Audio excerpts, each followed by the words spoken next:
এই জন্য বলতে আমাকে আধা ঘন্টা বলতে হবে। রাখবেন মন এবং আত্মা আলাদা। মন হচ্ছে মাইন্ড আর আত্মা হচ্ছে সোল। আর্থিক শাস্ত্র, আর্থিক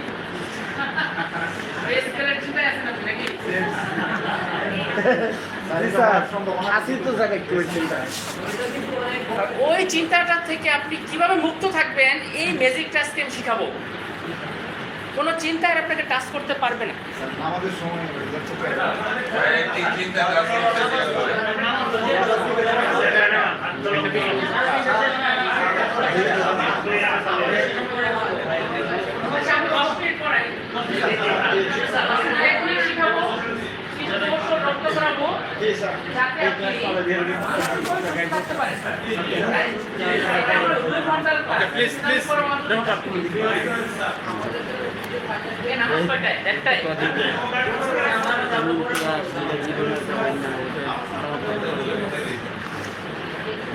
আপনি মানসিকভাবে সুস্থ, মেন্টালি আপনি সাউন্ড, আপনার মনের কোনো রোগ নাই, আপনি কিভাবে আইডেন্টিফাই করবেন, কিভাবে ডায়াগনোসিস করবেন যে আপনি সুস্থ আছেন না অসুস্থ আছেন?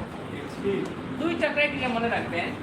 এক হচ্ছে আপনার চিন্তা, আপনার ফিলিং, আপনার আচরণ, এই সম্পর্কে আপনি সচেতন কিনা, আপনার নিজেকে আপনি নিয়ন্ত্রণ করতে পারেন। এগুলো কি দরকার আছে? খুব দরকার। আমি দেবো আমার ছবিটি নিলে মনোযোগ দরকার আছে। আপনি মানসিকভাবে সুস্থ আছেন, এটা আপনি নিজেকে ট্রিটমেন্ট পরীক্ষা কিভাবে করবেন, ডায়াগনোসিস কিভাবে করবেন, অনলি এটা খেয়াল করেন যে আপনার উপরে, আপনার নিজের উপরে আপনার নিয়ন্ত্রণ আছে কিনা। এখন যদি আপনাকে আমি একটা প্রচন্ড জোরে একটা ঘুষি দিই, আপনি কি করবেন? রেগে যাবেন, স্বাভাবিক আমার গায়ে ঘুষি মারবেন, তার মানে আপনি মানসিক সুস্থ না। আমি প্রচন্ড একটা ঘুষি দিব, আপনি সাথে সাথে নিজেকে নিয়ন্ত্রণ করেছেন, তাহলে এটা হচ্ছে আপনার উপরে আপনার নিয়ন্ত্রণ আছে কিনা, আপনি রেগে যান কিনা, আপনি খিটখিটে মেজাজের কিনা, এটা আপনি নিজেই পরীক্ষা করেন। ছাত্র কি করেন কিনা, ছাত্র আচরণ শুনলে আপনার মাথা গরম হয়ে যায় কিনা, আধা ঘন্টা জায়গায় এক ঘন্টা যদি প্রচার করে ভাবি ভালো আছে, এখনো ভালো আছে, একবার ভালো থাকবে না, ঠিক আছে? আপনি একটু জাজ করেন তো, আপনি কোথায় আছেন? মানসিক সমস্যা আছে। আমরা 100 লোক মানসিক সমস্যা আছে, কম বা বেশি, ঠিক আছে? তাহলে এটা প্রমাণ হয়ে গেল আমরা মানসিক যন্ত্রণার মধ্যে আছি। আমাদেরকে কিছু টেকনিক, কিছু পদ্ধতি, কিছু মেকানিজম এবং কিছু ট্রিটমেন্টের দরকার আছে। সেটা আমি নিয়েছি, আমরা সবাই একমত। এগুলো হচ্ছে আমাদেরকে নিয়ন্ত্রণ করে, আমরা এগুলোর কাছে দুর্বল হয়ে যাই।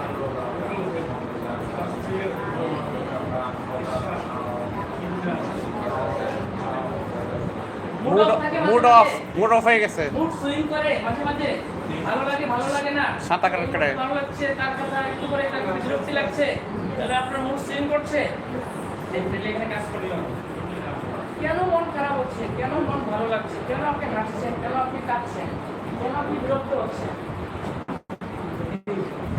করলাম হাসছে, আবার যদি একটা গাড়ি দিয়ে আপনি বকা দিয়ে আপনার মনটা খারাপ করতে, কেন হয়? অনুভূতিটা কে কলকালি রাখছে, সামথিং বা সামওয়ান ইজ বিহাইন্ড ইউ, আপনাকে নিয়ন্ত্রণ করছে। নিয়ন্ত্রণ করছে তার হাতে আপনি কবে শুনে হয়ে আছেন,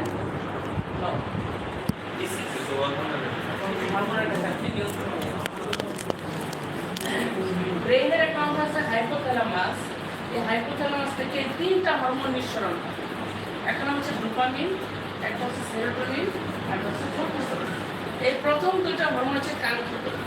এই 2টা হরমোন যদি আপনার শরীরে নিঃসরণ হয়, আপনি আনন্দ অনুভব করেন, আপনি হাসেন, আপনার মনটা ভালো লাগে, আপনার শরীরে একটা প্রশান্ত অনুভব। যখন শেষের এই ক্রিমিনালটা নিঃসরণ হয়, তখন আপনার শরীরটা মেজাজটা প্রচন্ড বিরক্ত হয়ে যায়। আমাদের অনেকেই কলিগরা আছেন যাদের মা যদি বাড়িতে আসে খুব ভালো লাগে, মা কোথায় আসছো, কোন জায়গায় কোন আসছো, কি খাবার, এই সেই নানান কিছু প্রস্তুতি। যদি শাশুড়ি আসে, আসার সময় আমার পরীক্ষা, আমার যন্ত্রণা, এই সেই পরীক্ষা, এখন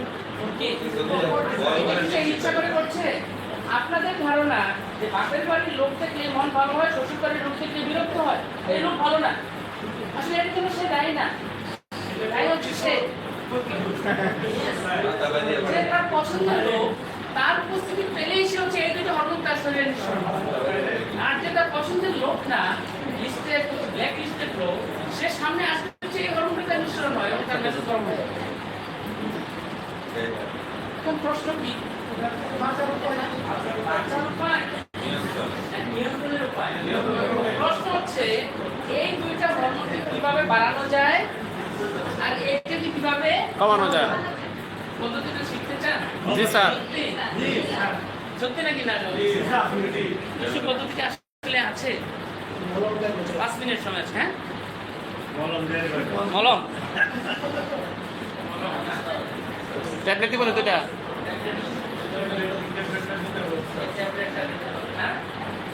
হরমোনের নাম দেখি আছে। বিশ্বাস করেন? বিশ্বাস করেন ট্যাবলেটটা আছে? জি স্যার। এই ট্যাবলেটের নাম কি?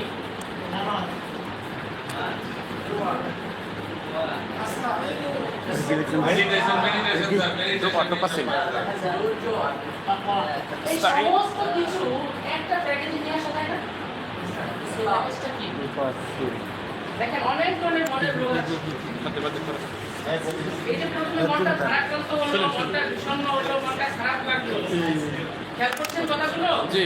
এটা কিন্তু খুব স্বাভাবিক, কিন্তু এটা এমন একটা পর্যায়ে চলে যায় যে আপনাকে প্রতিবন্ধিতা পর্যায়ে নিয়ে যেতে পারে। 12 রকমের প্রতিবন্ধিতা আছে, তার ভিতরে একটা হচ্ছে মানসিক অসুস্থতাজনিত প্রতিবন্ধিতা। আপনি ডিজিটাল হয়ে যাবেন। কি কি রোগে যেতে হয়? Schizophrenia, clinical depression, post traumatic stress, bipolar disorder, দুশ্চিন্তাজনিত মানসিক সমস্যা, stress, mental stress, anxiety, response for the stress. এটা কি পরিচিত? আচ্ছা, আমাদের একজন সহকর্মী মিস্টার নাজমুল, জি। মিস্টার নাজমুল সাহেব, ঠিক আছে? নাজমুল সাহেবের হচ্ছে বাসায় অফিসে যে স্কুলটা করে, স্কুলের প্রধান শিক্ষক বা সুপার প্রিন্সিপাল, যে সে হচ্ছে প্রচণ্ড বদমেজাজ। সে উঠতে বসতে তাকে হচ্ছে যায় বকাজবদ্ধ করে, গালিগালাজ করে, মানুষকে অপমান করে। স্কুলের মাদ্রাসার কোনো পরিবেশ, মানে কর্ম পরিবেশ এখানে নেই, ঠিক আছে? আর তাকে ক্লাস দিয়ে রাখছে হচ্ছে 15টা। দৈনিক কয়টা ক্লাস? 4টা 5টা।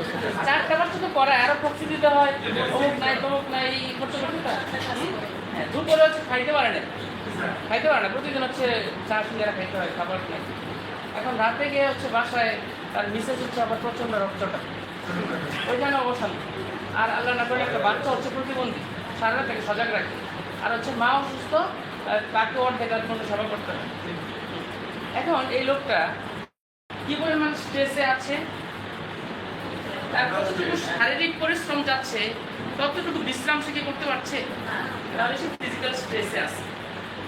আর তার কর্ম পরিবেশ, পরিবার, সংসার, পে স্কেল নাই, অমুক নাই তমুক নাই, কি পরিমাণ মেন্টাল স্ট্রেসে আছে। আছে তো? আমরা প্রতিদিন কি এগুলো অ্যাভয়েড করতে পারছি না। আমাদের প্রত্যেকের জীবনে এই এগোনিগুলো, প্যারেশানিগুলো, যন্ত্রণাগুলো আছে। তাহলে আমি প্রচণ্ড ফিজিক্যাল স্ট্রেসে আছি, প্রচণ্ড মেন্টাল স্ট্রেসে আছি, যে পরিমাণ মানসিক সাপোর্ট দরকার সেটাও পাচ্ছি না, যে পরিমাণ শারীরিক মানে বিশ্রাম দরকার সেটাও আমার ভাগ্যে হচ্ছে না। তাহলে এই স্ট্রেস থেকে আমার কাছে অ্যাংজাইটি, উদ্বিগ্নতা, টেনশন, মানসিক যন্ত্রণা এগুলো আমাকে আঁকড়ে ধরছে এবং আমি আরো হতাশার মধ্যে চলে যাচ্ছি, ডিপ্রেশন পর্যায়ে নিয়ে যাচ্ছি।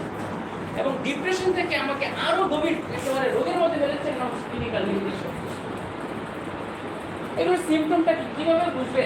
আপনি স্ট্রেসে আছেন, আপনি ডিপ্রেশনে আছেন, আপনি অ্যাংজাইটিতে আছেন, ক্লিনিক্যাল ডিপ্রেশনে আছেন, আপনি কি কি লক্ষণ থেকে বুঝতে পারবেন? এইগুলো অস্থিরতা, রাগ, ভয়, বিস্ফোরণতা, এনার্জির অভাব, ক্লান্তি, অবসাদ, ক্ষমতা কমে যাওয়া, ঘুমের সমস্যা, নিদ্রা, টেলাম, এগুলো কি আছে আমাদের জীবনে? আছে। অভাব নেই স্যার। একজনের কাছে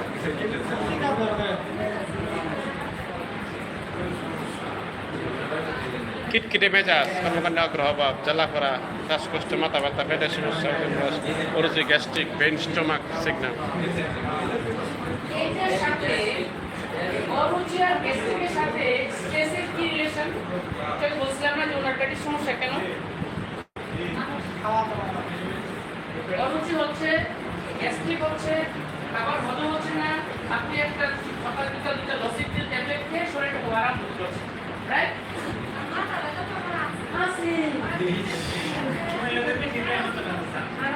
আপনি আমার মতো মাথা থাকলে তো মাথার ব্যথা থাকবেই। না, মাথা থাকলে মাথা থাকবে না।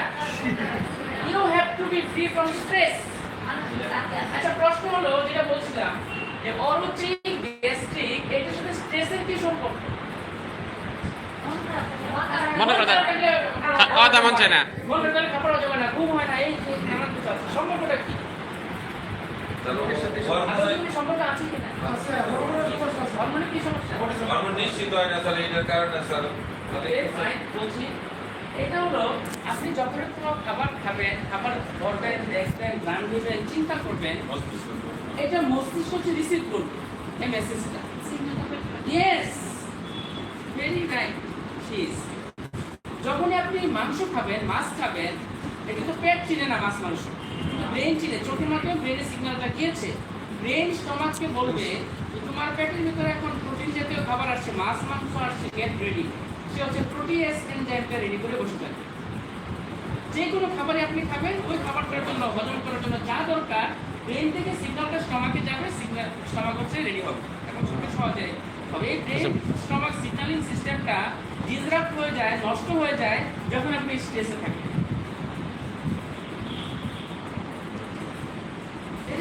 তাই তো হ্যাঁ, ওই যে আপনি লসেকটিন খেয়ে, ওমিপ্রাজল খেয়ে যে শান্তি পাচ্ছেন, এটা কিন্তু কিডনির 12টা বেজে যাচ্ছে।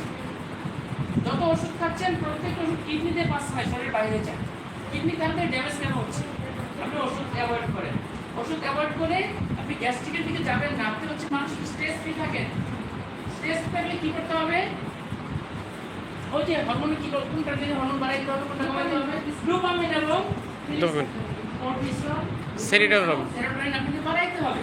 আর কর্টিসল যেন কম থাকে, কমাতে হবে। স্ট্রেস ফ্রি থাকতে পারেন, স্ট্রেস মানসিক শারীরিকভাবে যেন আপনি প্রশান্তিতে থাকেন, এটা আপনার হচ্ছে লক্ষ্যমাত্রা।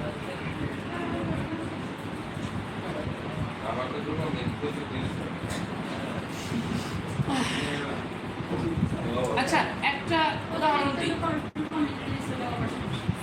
না না, ওই তো সমস্যা না, আপনার আসেন। এই যে মেন্টাল স্ট্রেসের কথা বলছি, মানসিক চাপের কথা বলছি, আর কারণটা কি? অনেকগুলো কারণ আছে। বিহেভিয়ার আমাদের একটা আচরণগত একটা বিষয় আছে, রিসিভ এন্ড রিঅ্যাকশনস একটা বিষয় আছে। রিসিভ এবং রিঅ্যাকশন মানে হচ্ছে প্রতি কথা, কর্ম, ঘটনাকে আপনি কিভাবে রিসিভ করেন, কিভাবে আপনি প্রতিক্রিয়া জানান। আর হচ্ছে ওভার থিংকিং, বেশি চিন্তা করে, মানে থিঙ্ক ট্যাঙ্ক। আর হচ্ছে জেনেটিক্যাল কিছু বিষয় থাকে, মানুষের বংশগত